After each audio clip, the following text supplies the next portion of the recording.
Yun na nga po, no? Hello po sa ating lahat, Team EDC. Grabe nga, ang cute ng reaction ni Beyonce nang sabihin ni Habi ito. So, ano nga ba yung sinabi ni Habi? Ay nako, ewan ko na lamang po to. Sa dalawang to, walang ginawa, kundi binibigyan po tayo ng excitement. Especially, alam nyo, nakakatuwa.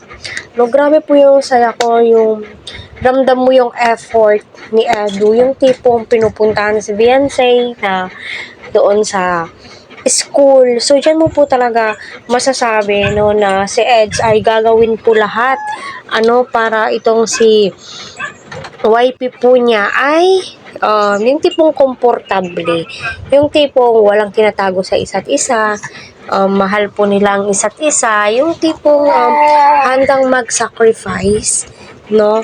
Kasi ika nga nila, give and take lang po yan. So, syempre, no, lahat po sa relasyon, no, or papasok sa isang relasyon, may isa po talaga na magbibigay ng way or yung tapang, ano yung tamang term po doon? Magsasacrifice. So, yung effort, kung effort lang po yung pinag-uusapan dito, kung bibilangin, hindi na po natin mabilang kung grabe yung efforts ni Edge, yung pagmamahal niya, especially sa vlogging, especially kay Beyonce, masasabi mo po talagang swak na swak yung tambayan po nila.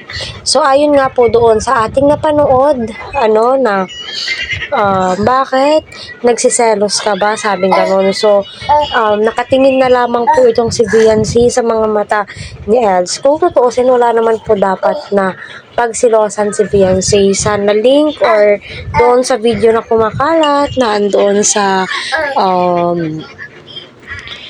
concert itong si Habi. Kasi unang-una sa lahat, 'di ba, sabing ganun is nagpapaalam naman po itong si Habi kapag may pinupuntahan siya na mga kasama po niya, 'di ba? So masasabi mo no. No, kasi alam ni Beyonce kung saan siya lulugar at alam po ni Beyonce na si Edu ay para sa kanya. 'Di ba, sana all.